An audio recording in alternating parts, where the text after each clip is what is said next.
හරි. සියලු දෙනාටම සුබ දවසක් පුතේ. අපි අද කතා කරන්න යන්නේ පස්වෙනිද මම දාපු ඊවිඑම් බූස්ටර් ගාන නේ. පස්වෙනිද දාපු ගාන. ඒකේ තියෙන්නේ භාග ගානක්. අනිවාර්යෙන් ඕ ලෙවල් විභාගයට භාග ගානක් එනවාමයි. අපි ඒකට පුරුදු වෙලා ඉන්නවා. හරි.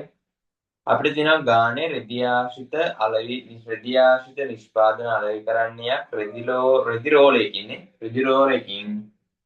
රෙදි රෝලයකින් පහෙන් දෙකක් මේස රෙදිද නේ මේස රෙදි හරි ඉතුරු වෙන එකෙන් හතරෙන් තුනක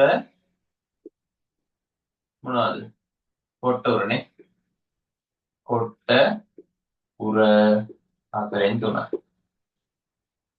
ඕකනේ කියන්නේ අපිට අපි යන රෝම ඉලක්කම් එකට මේස රෙදි මහන්න යොදාගත් පසු මෙන්න මේ මේස රෙදි මහන්න යොදාගත් පසු ඉතිරි වෙන ප්‍රමාණය මුළු රෙදි රෝලයෙන් කවර භාගයද?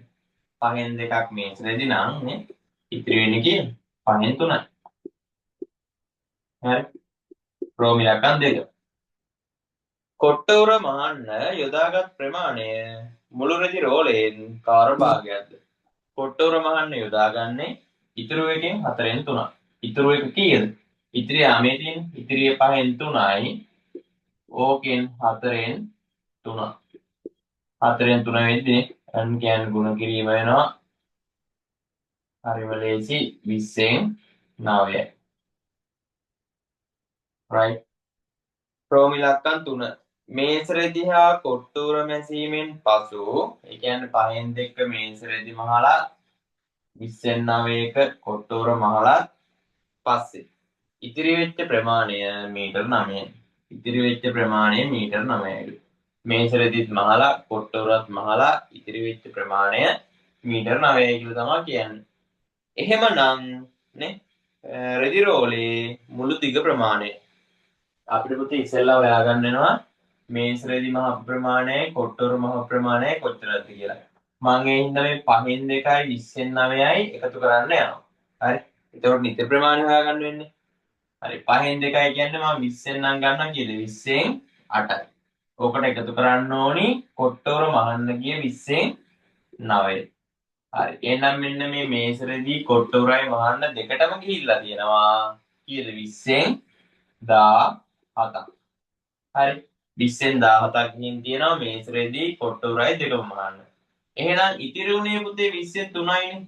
ඉතිරි උනේ කීයද 20න් 3යි. ඒ 20න් 17ක් ගියා. ඉතුරු වුණා 20න් 3ක්. ඔන්න ඕකනේ සමාන වෙන්නේ අර මීටර් 9ට. ඕකනේ සමාන වෙන්නේ මීටර් 9ට. දැන් 20න් 3ක් 9යි. හරි. 20න් එකක් හොයන්න මොකද කරන්නේ? 9 බෙදුවා 3ට 20න් එකක් කියන්නේ මීටර් 3යි. එහෙනම් 20න් 20ක් කියන්නේ අන්න 3 ගුණ කරා 20. ඔන්න අපිට එනවා රෙදි රෝලේ සම්පූර්ණ දිග. කීයද? මීටර් 60යි. රෙදි රෝලේ මීටර් 60යි. රෝම ඉලක්කම් 4න් අහනවා මේස රෙද්දක් මහන්න මීටර් 9ක් ගියාලු. මීටර් 9 නේ මීටර් 3ක් ගියාලු. මේස රෙද්දක් මහන්න මීටර් 3ක් ගියාලු. මෙයාට මීටර් 3යි කොට්ට උරේටනේ මීටර් භාගය. එහෙම ගියා නම් මහපු කොට්ට උර ගානයි මේස රෙදි ගානයි අහන. අපි දන්නවා මේස රෙදි මහන්න ගියේ 5න් 2යි. මුළු රෙදි රෝලේ 60යි. 5න් 2ක් කියන්නේ 60යින් නම් 24යි. කොහොමද ඒ ගත්තේ? 5ට 1යි 20ට 12යි 2ක් 12 24යි. එකක් මහන්න 3ක් යනවා. එහෙනම් මහන්න පුළුවන් කීයද මේස රෙදි 8යි. ඊට පස්සේ කොට්ට උර බලමු. කොට්ට උර මහන්න ගියා 20න් 9ක්. කොට්ට උර මහන්න ගියා 20න් 9ක්. හරි. මුළු රෙදි රෝලේ 60යි. මේක සුළු වුණාමනේ 20ට 1යි 60ට 3යි 9ට 3ක් 27යි. භාගයයි නෙගි. ඒතර භාගෙ බෙදන්න මෙහෙමයි. භාගෙ බෙදන්න මේ ආකාරයට. අපි දන්නා බෙදීම ගුණ කිරීමක් කළානේ. දෙකෙන් ගුණ වෙනවා. ඒතර උත්තරේ කීයද? 54යි. එහෙනම් මේස රෙදි මෙහුවා 8ක් කොට්ට උර මෙහුවා 54යි.